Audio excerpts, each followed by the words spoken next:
AI cares a lot more about very specific things than does Google. They are not the same by any stretch. Unless you are saying it, AI won't know.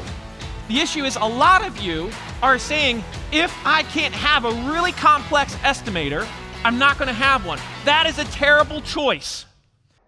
We started this conversation with, if AI isn't recommending you, your brand, your business are gonna be in trouble. And so our goal has to be that we're the most known and trusted brand in the market. We've said that over and over again. We just keep going back to those phrases. The most known and trusted brand in your market. This is for humans, and this is for AI. And this is the question that you should be consistently asking yourselves as a leadership team. Are we really doing what it takes to become the most known and trusted brand in our market? How we're going to do that with humans, how we're going to do that with AI is with these trust signals. That's what we're going to be calling them within the Endless Customers ecosystem. There might be other nuanced terms for it, but trust signals just makes the most sense, and that's what we're going to call it as a group. So we said, here's the trust signals, and Patrick started going over these the other day, and then we had Janet going over them. We had Mary covering them with you. And so you've gotten a sense for some of these, but raise your hand if you're still finding this whole conversation right here a bit confusing, and just be honest. Just be honest, okay? Good. And Chris Green is raising his hand. That means everybody else is confused too. Because if Chris doesn't fully get it, I know that we've got some issues. Especially when you look at some of the complicated things like, what really is website security? Like, what does that mean outside of just HTTPS, another acronym that's confusing for many of us? And then we have things like advanced schema, and you're like, I mean, they've been working with us on schema, but what really is that? I hope to address some of these today with you. Okay, website security. Website security. It's interesting how if you look at the way traditional Google SEO works, and then you look at the way AI SEO works, AI cares a lot more about very specific things than does Google. They are not the same by any stretch, all right? This is what we're seeing. What does security look like? So let me give you an example of this. Each one of you on your site should have a security and privacy page. This is, in many ways, a gold standard page for security and privacy. This company is called the Whiskey Exchange, all right? You might have heard of them before, but I want to show you some of the things that they're doing that send a signal to AI that this is a verified, trustworthy company that I can suggest, that I can recommend. If you look at this, we've got they're McAfee secured. They describe what that means. They have a VeriSign trust seal. They describe what that means. They're verified by Visa and MasterCard. They describe what that means. They have a secure socket layering SSL. They describe what that means. Then they go on further and they say, we have fraud protection set up. We have identity verification set up. And we've got cookies, and they explain every single one. Now, this is just one page of the site.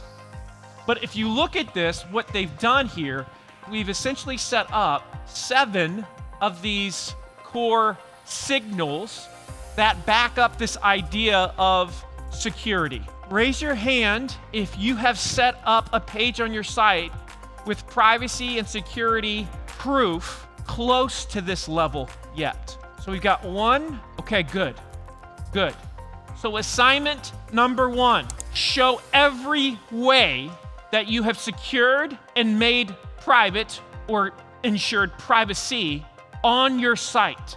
Do not assume that because you're using the thing or because the thing happened, because of the fact that you have a trust seal, unless you are saying it, AI won't know. So you have to be, literally, you are teaching AI. Yes, humans too, but you see, most humans don't actually care about this. Like maybe 1% do. AI cares a lot about this. And you will see that they will reference these consistently all the time when they are giving you search results, all right? So that's one that I want you to be really particular of. Everyone, you've got an assignment with respect to security. That's a clear takeaway for every single person in this room. Your coaches, your impact coaches are gonna be pushing you on this as well. So just be prepared, because we're gonna be picky about this, because we want you to show up in AI and be recommended. All right, on-page pricing transparency. We looked at the 16-point pricing page and what the perfect pricing page looks like.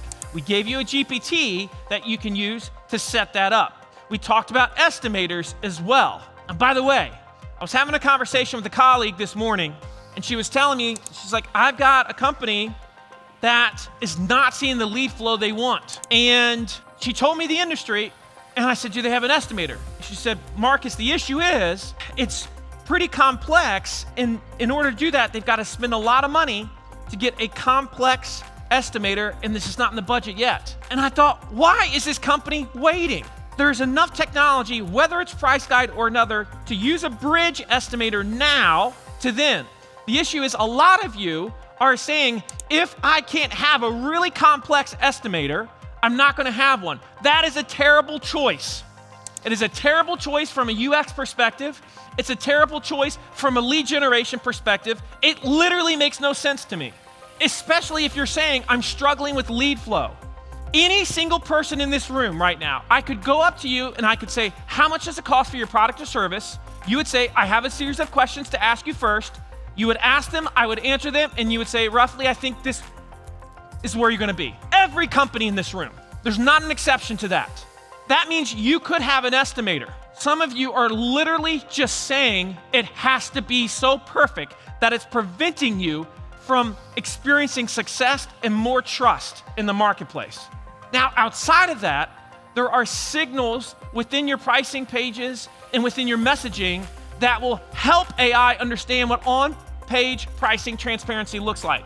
Let me give you an example of this. So this company's called SEMA. They just do web design for small business, but I want you to look at their pricing page for a second. Now, this isn't a they ask you answer company, endless customers company, but they're doing well with trust signals for pricing. Let me show you what we mean by that. Look at the first paragraph. Instead of forcing you into a sales pitch to get our pricing, we prefer to be transparent. While we offer a range of options to fit different budgets, goals, and objectives, the options below will give you a good idea of what to expect. And then they've got the headline, simple pricing, no hidden fees, every plan is backed by our 60-day money-back guarantee. That center section right there that you see on the screen, that is the big fat trust signal for AI. Boom, just nails it. That's what AI is gonna pick up on right there. And I know this because AI gave me this page. And I know why they gave me the page, because I asked it why they gave me the page. AI highlighted that simple pricing. It highlighted that. So the point is, be very incisive with your messaging at points. And this is with all of your content. So you nail the signal for AI and for the human in that moment. I mean, that's StoryBrand 101. So it's clearly very human-based. At the same time, that is AI SEO 101 as well.